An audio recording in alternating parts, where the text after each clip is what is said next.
اعوذ باللہ من الشیطان الرجیم بسم اللہ الرحمن الرحیم۔ حضرت سرکار محمد مصطفیٰ صلی اللہ علیہ وآلہ وسلم فرماتے ہیں، لوہے کو جیسے زنگ لگتا ہے ویسے دلوں کو زنگ لگ جاتا ہے۔ اصحاب نے سوال کیا کہ اس دل کے زنگ کا سائقل کیا ہے، اس دل کے زنگ کو زائل کرنے کی چیز کیا ہے؟ تو آپ صلی اللہ علیہ وآلہ وسلم نے فرمایا کہ قرآن مجید کی تلاوت سے دل کا زنگ زائل ہوتا ہے۔ آج ہماری گفتگو سورہ عباسہ کے بارے میں ہے۔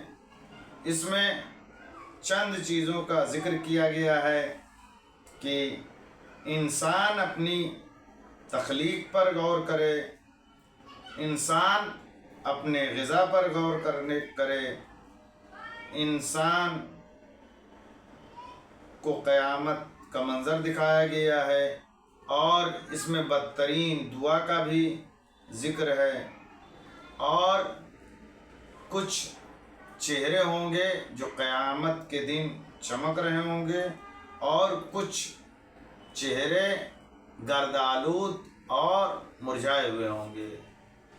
اس سورے کے تلاوت کرنے کا جو فائدہ ہے وہ یہ ہے کہ اللہ اس کو اپنے رحمت کے سائے میں رکھے گا، اور یہ بہت بڑا کرم ہے کہ کوئی انسان اللہ کے سائے میں رہے۔ اگر روزانہ کوئی اس کی تلاوت کرے گا تو وہ اللہ کے سائے میں رہے گا۔ قیامت کی گرمی یقیناً سخت گرمی ہے کہ جس کو کوئی برداشت نہیں کر سکتا ہے۔ اس سورے کی تلاوت کرنے والے کو اللہ اپنے سائے میں رکھے گا، اور اللہ کے لیے یہ کوئی بہت بڑی بات نہیں ہے کہ وہ کسی بندے کو اپنے سائے میں رکھے۔ اعوذ باللہ من الشیطان الرجیم بسم اللہ الرحمن الرحیم۔ عبس وتولى ان جاءه الأعمى وما يدريك لعله يزكى أو يذكر فتنفعه الذكرى اما من استغنى فانت له تصدى وما عليك الا يزكى واما من جاءك يسعى ويخشى فانت عنه تلهى۔ اس نے منہ بسور لیا اور پیٹھ پھیر لی کہ ان کے پاس ایک نابینا آ گیا، اور تمہیں کیا معلوم شاید وہ پاکیزہ نفس ہو جاتا یا نصیحت حاصل کر لیتا، وہ نصیحت اس کے کام آ جاتی، لیکن جو مستغنی بن بیٹھا ہے آپ اس کی فکر میں لگے ہوئے ہیں، حالانکہ آپ پر کوئی ذمہ داری نہیں ہے اگر وہ پاکیزہ نہ بھی بنے، لیکن جو آپ کے پاس دوڑ کر آیا ہے اور وہ خوف خدا بھی رکھتا ہے، آپ اس سے بے رخی کرتے ہیں۔ کلا انہا تذکرۃ فمن شاء ذکرہ فی صحف مکرمہ مرفوعۃ مطہرہ بأیدی سفرہ کرام بررہ قتل الانسان مغفرہ من ای شیء خلقہ من نطفۃ خلقۃ فقدرہ ثم السبیل یسرہ۔ دیکھیے، یہ قرآن ایک نصیحت ہے، جس کا جی چاہے قبول کر لے۔ یہ باعزت صحیفوں میں ہے جو بلند و بالا اور پاکیزہ ہے، ایسے لکھنے والوں کے ہاتھوں میں ہے جو محترم اور نیک کردار ہیں۔